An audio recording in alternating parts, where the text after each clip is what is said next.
Assalamualaikum warahmatullahi wabarakatuh. Selamat berjumpa kembali dalam ruang pembelajaran fisika. Baik, adik-adik sekalian, kali ini saya akan membahas tentang bagaimana penerapan daripada induksi elektromagnetik, khususnya yang berkaitan tentang hukum-hukum Faraday dari beberapa peralatan-peralatan kelistrikan berikut ini. Adapun yang akan kita bahas pada kesempatan ini adalah tentu saja berkaitan tentang penerapan hukum Faraday pada dua peralatan yang cukup populer di kelistrikan, yang itu pertama yang kita sebut dengan transformator atau biasa lebih sering disebut sebagai trafo. Jadi trafo, tentu adik-adik sekalian sudah pernah mendengar sebutan trafo, bahkan sudah pernah melihat dan memegang apa itu trafo. Nah, kali ini kita akan belajar tentang trafo. Kemudian selain trafo yang akan kita kaji, yang kita pelajari adalah generator. Nah, ini generator ini adalah pembangkit listrik. Nah, ini yang biasa sering kalau misalnya di rumah lagi mati lampu, maka seringkali ada rumah-rumah tertentu yang membeli peralatan pembangkit listrik, itu yang disebut dengan generator. Nah, generator ini digunakan dalam keadaan darurat. Nah, ini banyak ditemukan pula di beberapa hotel-hotel yang besar, di rumah sakit dan lain sebagainya. Itu semua menggunakan generator. Nah, oleh karena itu generator ini adalah sebuah alat untuk membangkitkan listrik. Nah, baik, untuk yang pertama kita akan mempelajari transformator ataupun trafo. Dan saya tidak perlu mendefinisikan apa itu trafo, kita langsung saja melihat ini adalah sebuah alat yang kita sebut dengan trafo. Jadi ini adalah trafo. Jadi ini wujud asli dari sebuah trafo. Nah, trafo itu terdiri atas ada besi dan ada kumparan-kumparan atau lilitan kawat. Sehingga kalau misalnya kita buat dalam bentuk gambar sketsa, kira-kira bentuk trafo itu adalah seperti ini. Jadi bentuknya seperti ini. Jadi ini juga adalah trafo, ya. Nah, yang ingin saya jelaskan bahwa yang paling vital untuk kita pelajari di dalam trafo itu yang berkaitan tentang ini ada lilitan kawat. Jadi lilitan kawat ini adalah lilitan kawat email, ya, kawat yang berisolasi. Ini ada lilitan kawat, dan ini juga ada di samping di sini adalah lilitan kawat. Nah, jikalau lilitan kawat yang bahagian kiri ini tempat sebagai sumber tegangan, jadi sumber tegangan yang masuk, maka untuk bagian ini kita menyebutnya sebagai komponen primer. Jadi primer, sehingga kalau jumlah lilitannya itu dinyatakan sebagai NP, artinya N primer. Jadi ini ada angka 11, ini hanya contoh saja, ya, jumlah lilitannya 11. Jadi kalau NP berarti jumlah lilitan primer. Nah, kalau ada tegangan antara di kedua ujung kawat ini, maka dikatakan tegangan primer. Nah, kalau di sini ada nanti daya, maka dikatakan adalah daya primer. Nah, tentu kalau ada arus yang mengalir di sini, maka dikatakanlah arus primer. Jadi yang jelas bahwa di dalam bagian kiri ini adalah merupakan komponen bagian-bagian primernya, di mana bagian primer ini adalah tempat sumber tegangan asal. Jadi tempat sumber tegangan asal. Nah, di bagian sisi kanan ada juga jumlah lilitan. Jadi ada jumlah lilitan ya. Ada jumlah lilitan. Nah, jumlah lilitan ini karena dia berada di sebelah sisi kanan sebagai penerima imbas induksi dari primer, maka ini disebut dengan komponen sekunder. Sehingga baik jumlah lilitannya namanya sekunder, tegangannya juga adalah tegangan sekunder, dayanya juga adalah daya sekunder, arusnya juga nanti adalah arus sekunder. Dan biasanya dalam kenyataannya bahwa di bagian sekunder ini dihubungkan dengan peralatan-peralatan tertentu yang membutuhkan tegangan-tegangan tertentu pula. Oke. Nah, bagaimana prinsip hukum Faraday bisa bekerja pada transformator? Perlu kita ketahui bahwa pada saat ada arus bolak-balik, ingat, arus bolak-balik itu adalah arus yang mengalami perubahan. Jadi, arus bolak-balik adalah arus yang mengalami perubahan setiap saat, ya. Jadi setiap saat itu arusnya berubah, namanya arus bolak-balik. Karena ada perubahan arus, maka otomatis akan ada perubahan medan magnet. Ya, terjadinya perubahan medan magnet ini akan menginduksi lilitan yang ada di sekunder. Karena menginduksi lilitan sekunder, maka terjadi perubahan flux magnetik yang dilingkupi oleh lilitan sekunder ini. Akibatnya apa yang terjadi? Maka pada komponen primer, lilitan primer akan timbul arus yang kita sebut dengan GGL, induksi atau arus induksi. Dan itulah yang kita sebut sebagai arus sekunder atau tegangan sekunder. Ya. Nah, ini adalah salah satu contoh dari penerapan hukum Faraday. Nah, ini juga kasusnya sama-sama saja, hanya yang membedakan adalah jumlah lilitannya di sini jauh lebih besar ketimbang yang ada di sekundernya. Kalau yang di sini sebaliknya ya. Kalau yang di sini jumlah lilitannya lebih sedikit ya dibandingkan dengan sekundernya. Ya. Nah, kelihatan dari contoh ini ada tegangan sumber yang masuk sebesar 10 volt. Nah, pada lilitannya yang kecil. Kemudian tiba di sini ternyata tegangannya menjadi 20 volt. Apa yang terjadi? Terjadi kenaikan tegangan. Kenaikan tegangan. Sehingga trafo ini yang disebut dengan trafo step up. Nah, selanjutnya yang di sini kita lihat ada tegangan misalnya 100 volt, ya, jumlah lilitannya jauh lebih besar daripada yang ada di sekunder. Ternyata tegangannya turun. Tegangannya turun menjadi 5 volt, ya. Nah, trafo yang seperti inilah yang disebut dengan trafo step down. Jadi kesimpulannya bahwa apabila lilitan primer jauh lebih kecil dibandingkan jumlah lilitan sekunder, maka akan terjadi peningkatan tegangan. Terjadi peningkatan tegangan. Nah, itu yang disebut dengan trafo step up. Kalau jumlah lilitannya banyak di sekunder di primernya dibandingkan dengan sekundernya, maka terjadi penurunan tegangan. Dari banyak ke kecil berarti penurunan, dari kecil ke banyak berarti kenaikan. Nah, dari banyak ke kecil ya, dari jumlah yang besar menjadi jumlah yang kecil, maka disebut dengan trafo step down. Nah, tentu untuk melihat ini kenyataan ini coba kita perhatikan ya. Kalau jumlah lilitannya kecil, maka tegangannya juga kecil. Jumlah lilitannya besar, maka tegangannya besar. Sehingga sebenarnya dari segi pernyataan ini bisa kita mengatakan bahwa perbandingan antara VV ya dibagi dengan NV sama dengan perbandingan antara VS dibagi dengan NS ya.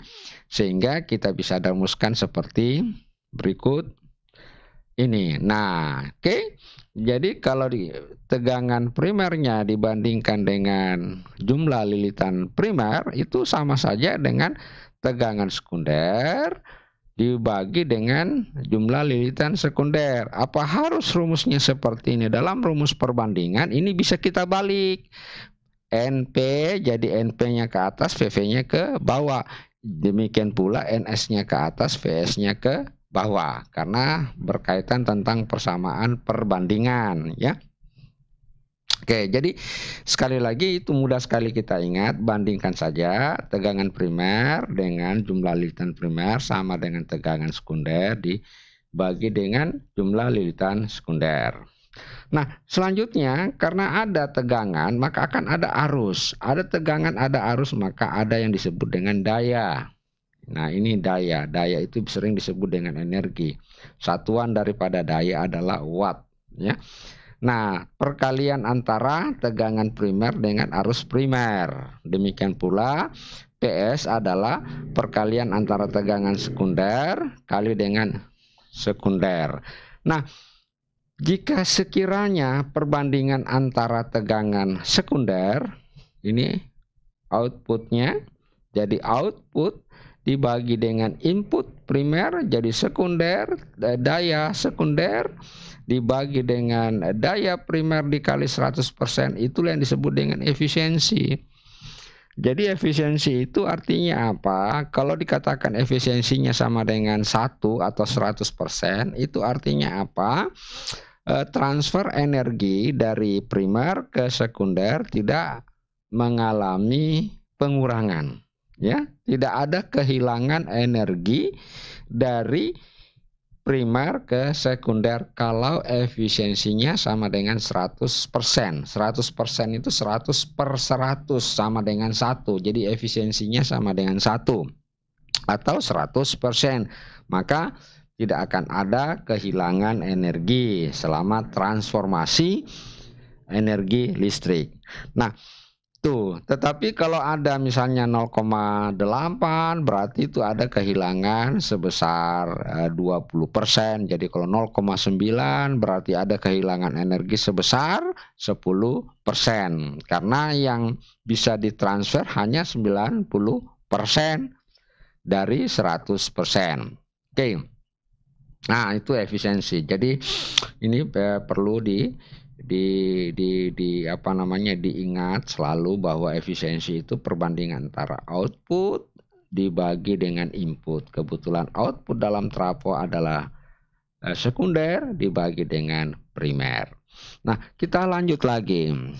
Nah, untuk melihat bagaimana menggunakan persamaan yang tersebut, maka sebaiknya kita melihat ada contoh soal yang dimana mudah-mudahan contoh soal ini semakin memberikan pemahaman tentang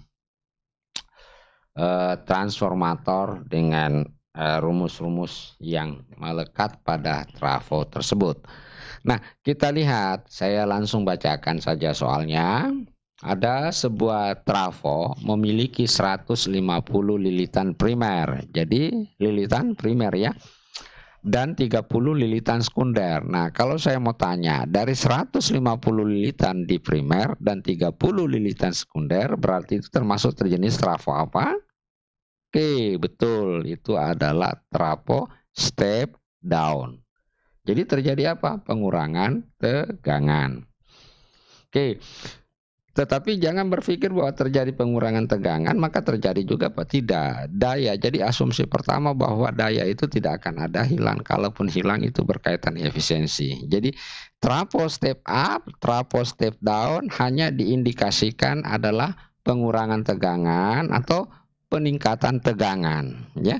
Pengurangan tegangan atau peningkatan tegangan. Tidak bisa kita mengatakan bahwa pengurangan arus, peningkatan arus. Jadi trafo step up maupun trafo step down hanya berkaitan tentang persoalan tegangan. Sebagaimana rumus tadi. Nah, saya lanjut baca. Trafo tersebut akan dihubungkan dengan lampu. Jadi di bagian outputnya dihubungkan dengan lampu yang memiliki tegangan 220 volt dengan daya 60 watt. Nah, Sekarang di sini bila efisiensi trafo tersebut adalah 90%, jadi efisiensinya 90%, tentukan arus pada kumparan primer. Oke. Jadi silahkan dicermati baik-baik soalnya.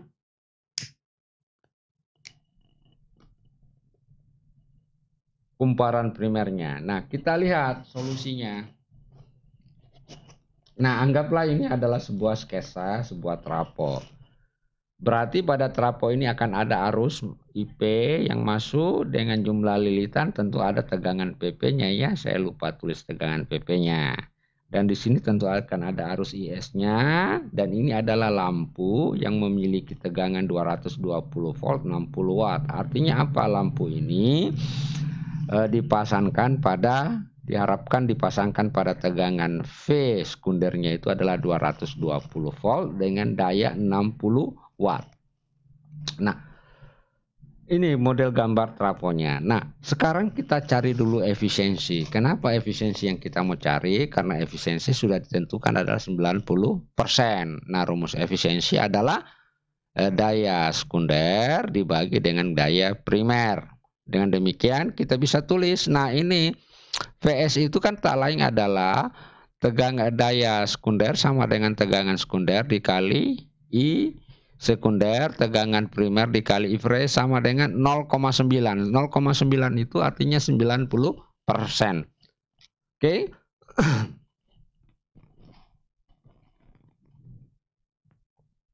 Nah, kemudian kita lihat lagi.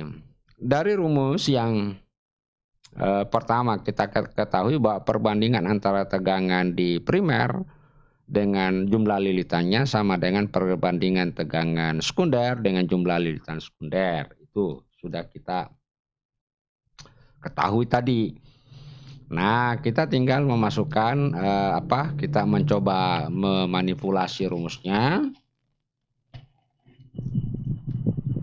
di mana NS-nya dipindahkan ke kiri, ya, tentu PP-nya dipertukarkan dipindahkan ke kanan jadi pembagi sehingga muncul ini. Nah, ini namanya kita manipulasi persamaan saja, tapi tidak mengubah nilai.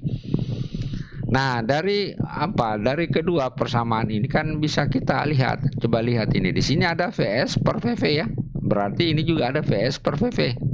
Oke, jadi tegangan sekunder ini VS per VV bisa digantikan dengan NS per NV.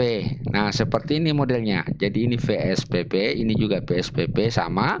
Berarti yang VSPP ini kita gantikan dengan NS per NP. Nah, ini dia hasilnya. Sama dengan 0,9. Terus apa yang kita lakukan?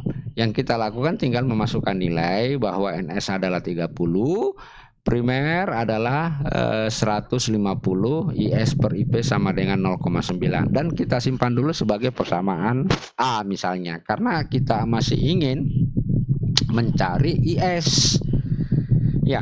Nah, IS kita cari jadi bukan IP-nya yang kita cari, IS-nya. Kita tidak langsung di sini, kita langsung dulu di sini. Mengapa langsung di sini? Karena dari sini kita sudah punya informasi, data-data bahwa diharapkan bahwa tegangan di sini adalah 220 volt dengan daya 60 watt, ya. Nah, berarti di sini kita bekerja untuk menentukan IS. Nah, kita tulis dulu PS sama dengan VS IS. Nah, terus kita lihat IS sama dengan VS per VS. Nah, berarti dayanya ini sama dengan 60 watt dibagi 220 sama dengan 3 per 11 ya. Kalau ini bagi 2, 3 bagi 2, 11. Oke, nah kita simpang persamaan B. Nah, coba kita lihat di sini. Di sini ada IS. IS itu ternyata sama dengan 3 per 11 ampere. Berarti ini bisa kita masukkan ke sini.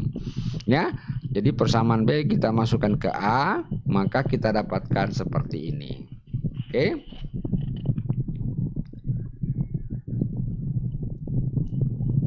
Sudah bisa dimengerti? Oke, dengan demikian, dengan manipulasi matematis sedikit ya, maka kita dapatkan IP-nya sama dengan 0,06 ampere. Jadi kita memperoleh arus yang bekerja mengalir di sini adalah sebesar 0,06 ampere.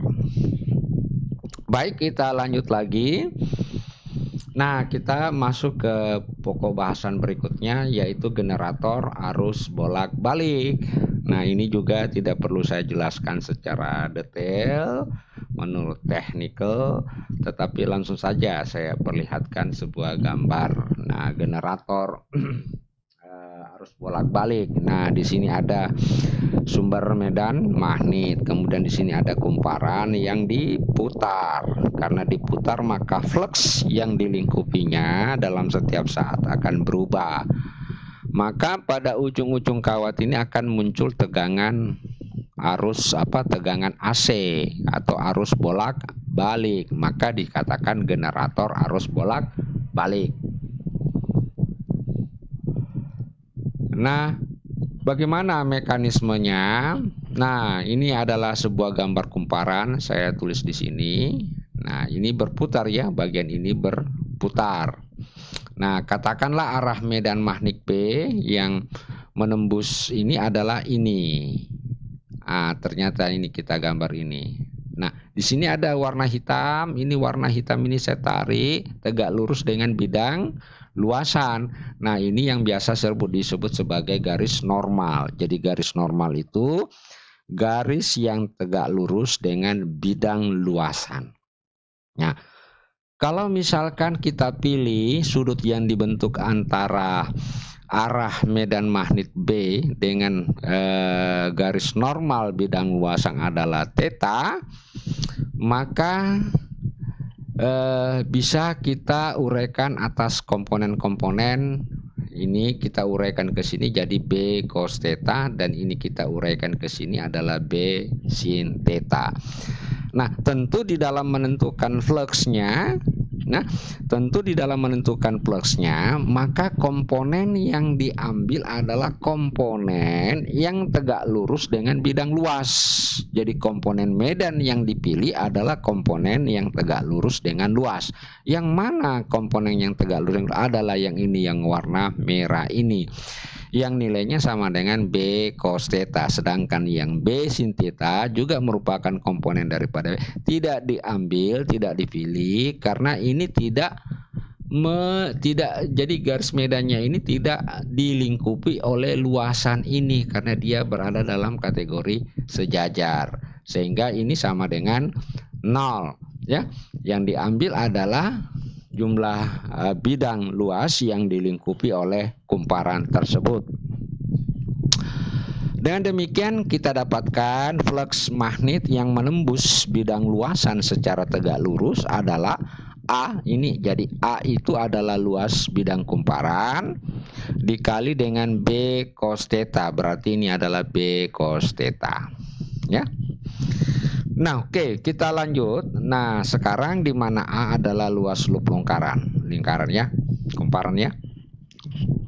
Nah, karena theta itu adalah omega T, sudutnya, karena sudutnya berputar, itu tak lain adalah perkalian antara kecepatan sudut dengan waktu, maka itu yang disebut dengan sudut tempuh dari sebuah gerak melingkar, berputar.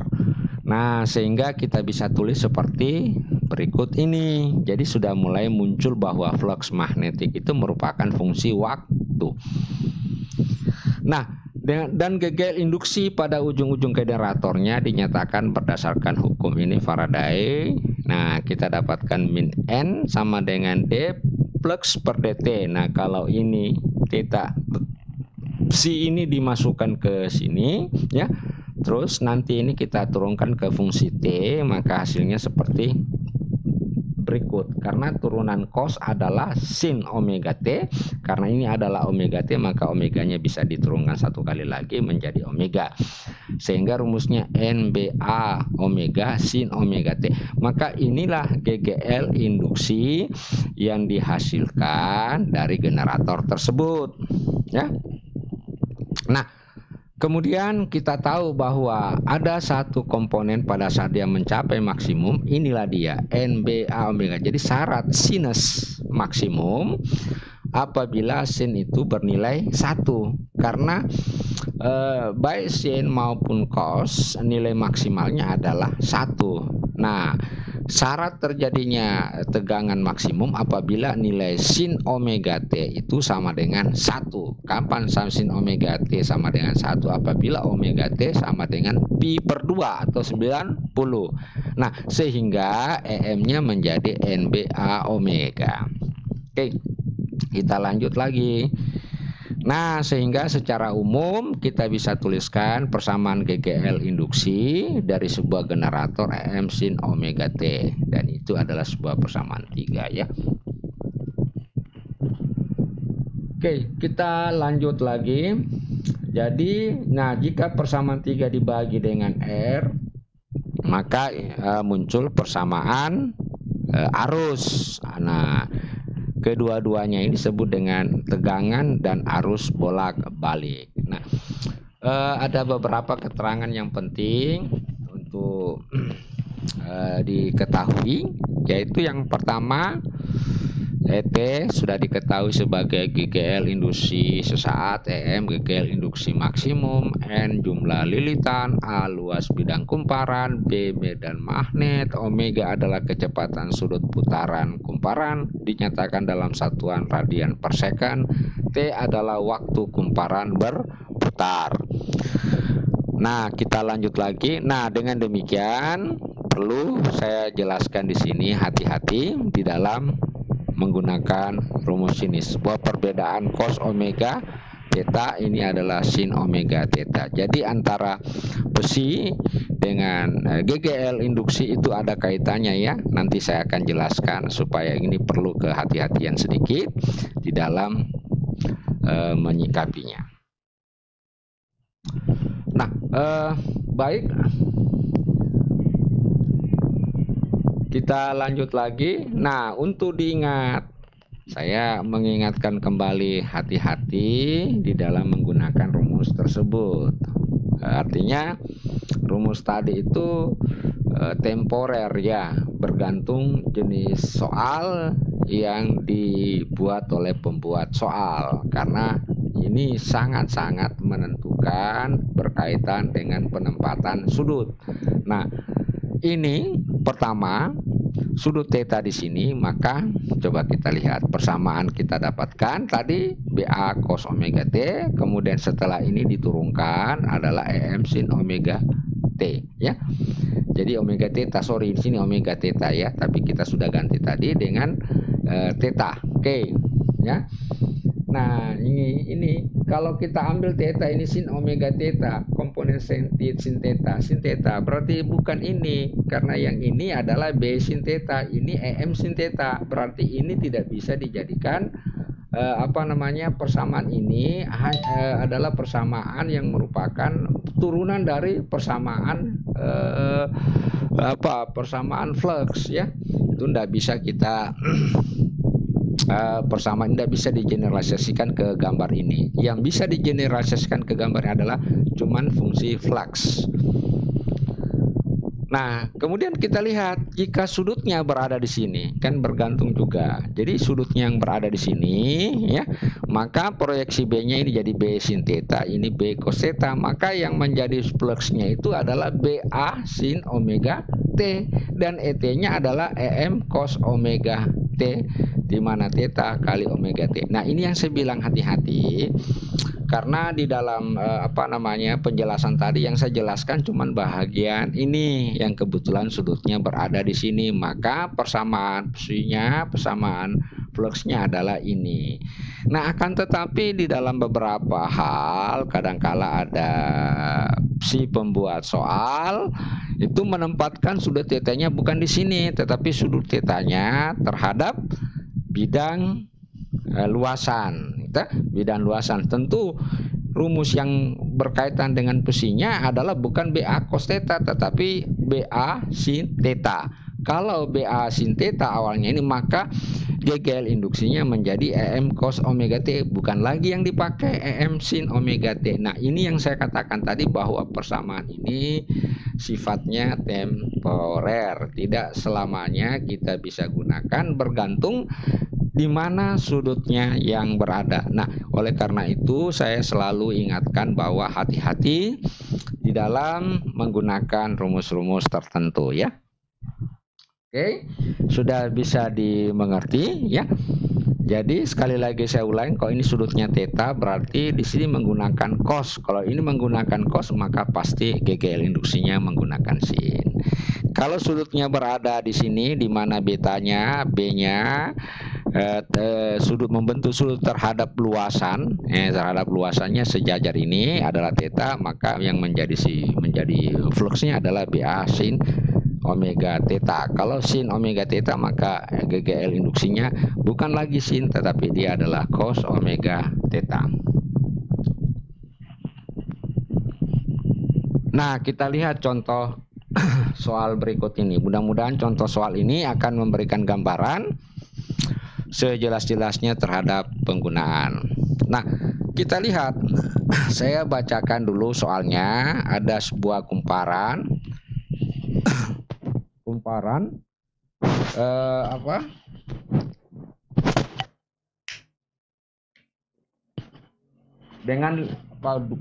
dengan lilitan, dengan jumlah lilitan adalah sebanyak 200 lilitan, dan luas kumparannya tersebut adalah 15 cm bujur sangkar, diputar dengan putaran 20 putaran per detik dalam suatu medan magnet homogen sebesar 0,01 Tesla. Nah, saya sudah jelaskan bahwa Tesla itu tak lain sama dengan, jadi 1 Tesla sama dengan 1 Weber per meter bujur sangkar. Oke. Nah, yang ditanyakan hitunglah GGL induksi saat bidang kumparan 1 sejajar. Jadi saat bidang kumparan sejajar dengan beta. B.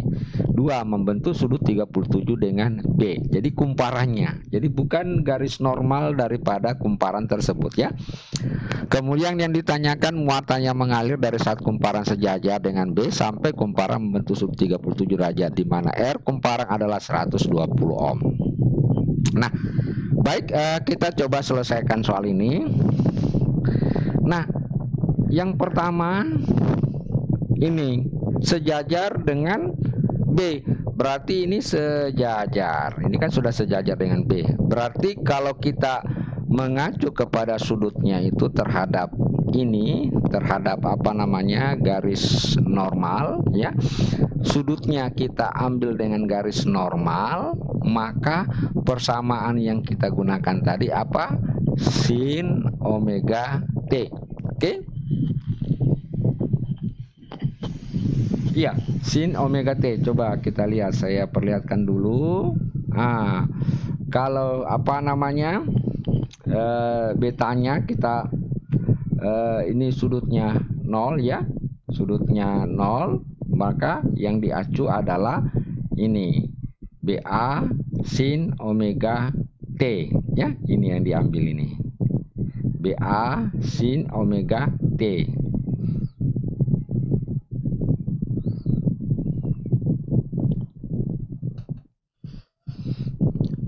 Yang dipilih adalah BA sin omega T karena kita proyeksikan ke 90. Sehingga ini ya, kita proyeksikan ke 90 karena kita ambil garis sejajarnya ini ya. Nah, dengan demikian NBA sin omega T kita dapatkan kenapa NBA sin omega T? Saya lupa, saya perlihatkan ya. Kita gunakan ini ya, karena sudutnya yang dipilih bukan sudut yang sejajar tetapi sudut yang dipilih adalah sudut antara B dengan garis normal. Maka besinya adalah BA cos omega T dan GGL induksinya adalah EM sin omega T ya. Jadi tidak berpatokan. Jadi kalau yang seperti kayak ini, sudut B-nya dalam soal dinyatakan sejajar. Jadi meskipun sejajar berarti sudutnya terhadap bidang luasan sama dengan 0. Atau dengan kata lain bahwa sudut B itu membentuk sudut 90 derajat terhadap garis normal. Kalau membentuk sudut derajat terhadap garis normal, maka besinya yang digunakan di sini adalah besi, ya, besi Ba cos omega T. Kalau Ba cos omega T, maka GGL induksinya merupakan turunan dari cos adalah sin, maka adalah Et adalah sin yang digunakan, ya. Tentu ET sin yang digunakan, ya. Saya perlihatkan sekali lagi supaya bisa dimengerti. Nah, coba kita lihat B-nya ini membentuk sudut terhadap garis normal, ya. Nah, sudutnya dipilih adalah ini terhadap garis normal, sehingga kita ambil proyeksinya adalah Ba cos omega T. Oke. Tetapi ET-nya sama dengan EM sin omega T. Oke. Nah, kita kembali ke soal. Kita lihat di dalam soal dikatakan bahwa GGL induksi saat bidang kumparan sejajar dengan B. Karena dia sejajar dengan B, berarti otomatis dia membentuk sudut 90 terhadap garis normalnya. Maka rumus yang kita gunakan adalah NBA sin omega T untuk GGL induksinya. Untuk flux magnetiknya tentu Ba cos. Oke. Kita lanjut lagi. Tinggal memasukkan nilai-nilainya sehingga kita dapatkan bahwa pada saat itu GGL induksinya adalah 0,12 volt. Nah, kemudian kita lihat lagi yang berikutnya. Nah, tetap kita gunakan NB. Kenapa? Karena kita mengambil sudut yang dibentuk antara ini adalah 37 derajat, ya. Sudut yang dibentuk antara bidang ini dengan ini adalah 30 derajat, ya, 30 derajat. Berarti sudut yang ini, yang karena yang sudah terlanjur dipilih sudut terhadap bidang normal adalah B sin 53, diproyeksikan ke sini, ya. B sin 53. Maka itu yang diproyeksikan B sin 53. Jadi sehingga kita gunakan rumus NET, maka hasilnya kita dapatkan adalah 0,096 volt V. Oke, kita lanjut lagi. Nah, coba lihat. Coba kita lihat. Kalau ini tadi sudut 90 ini berarti Ba cos, ya. Sama dengan apa? Besinya 0. Nah, ini Ba cos, ini karena sudutnya adalah tadi 37, saya ambil 53 terhadap bidang ini, maka saya tulis Ba cos omega T. Oke? Ini sudah bisa. Jadi tidak berarti bahwa kalau fluxnya sama dengan 0 maka GGL induksinya tidak, karena ini terjadi proses perputaran terus menerus. Sehingga selisih flux magnetik dari saat itu dari 0 derajat terhadap ini ke sampai 37 adalah ini kita dapatkan, ya. Tinggal mengurangkan ini yang 2 dikurangi sama dengan 9, sehingga kita dapatkan hukum Faraday seperti ini. Kemudian kita ganti E dengan IR, ya. Nah, ya, kita ganti E dengan IR. Kemudian I-nya kita gantikan dengan delta Q per delta T. Ingat, I adalah muatan persatuan waktu. Nah, terus kita tinggal matikan yang perlu dimatikan. Ini delta T-nya bisa hilang, jadi tinggal delta Q min NA delta C per R. Sehingga kalau dimasukkan nilainya, maka kita dapatkan bahwa jumlah muatan selama perputaran dari sudut 90 derajat ke sampai 53 untuk atau dari 0 sampai 37 adalah sebesar min 1,5 kali 10 pangkat minus 5 kolom. Nah, itulah muatan yang mengalir pada saat itu selama sudut itu. Baik, adik-adikku sekalian, saudara-saudara sekalian maupun guru-guru sekalian, demikianlah sekilas pembahasan kita kali ini tentang penggunaan atau penerapan hukum Faraday ataupun induksi magnetik pada peralatan transformator maupun generator. Dan saya sangat-sangat berharap sekali bahwa semoga pembahasan ini memberikan manfaat yang sebesar-besarnya bagi kita. Jika sekiranya belum bisa dimengerti, bisa video ini diputar berulang-ulang Karena di dalam proses pembelajaran makin kita ulang pelajaran kita itu makin kita ulang akan makin mudah kita memahaminya. Dan saya cukupkan sampai di sini. Sekian. Wassalamualaikum warahmatullahi wabarakatuh.